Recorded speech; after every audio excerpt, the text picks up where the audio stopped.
In our series on how to fly modern spacecraft, we are going to continue with our explanation of the Space Shuttle primary flight display, specifically on the pitch error needle and how astronauts use it to navigate the spacecraft today.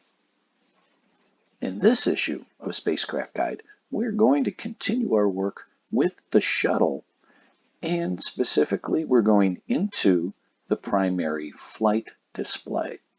And in the primary flight display, or multifunctional display unit, we are going to click on the pitch error needle. And when you click on it, it takes you to the pitch error needle, which, as we see, it's a magenta colored line on each ADI that displays the vehicle attitude errors. Okay, so this is telling us where that there's an error for our navigation, that we have to move somewhere. The error needle extends in front of the ADI ball, which is what we did last week, similar to the rate pointers, which are right over here.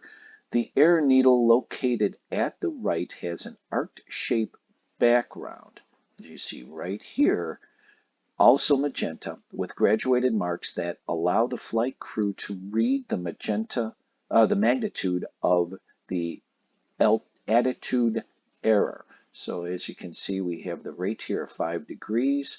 So this is telling us it's almost 1 degree, because that's 0, 1, 2, 3, 4, 5.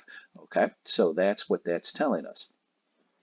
The errors are displayed with respect to the body axis coordinate system and thus are independent of the selected reference frame of the ADI. Okay, so this is going to tell us, all right, so you have, it's going up. To correct this error in navigation, you're going to have to move pitch the aircraft up about 1 degree. So this is the actual degree that you will have to pitch the aircraft up.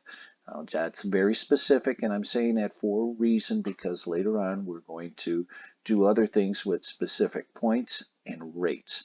So this is that's what I want to point out. Now, if we go into general, we're going to go into the guidance, navigation, and control system.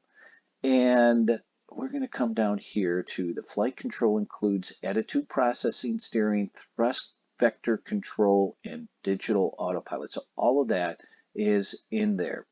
And then right down here it says flight control output command are based on errors for stability augmentation.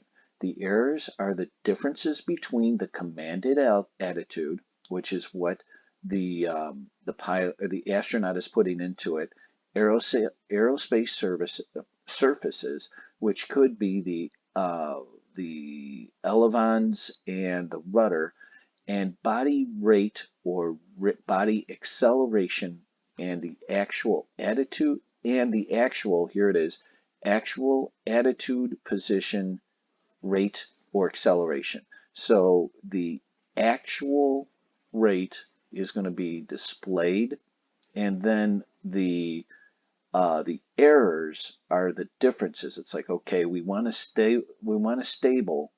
stabilize the spacecraft for docking or re-entering into the atmosphere.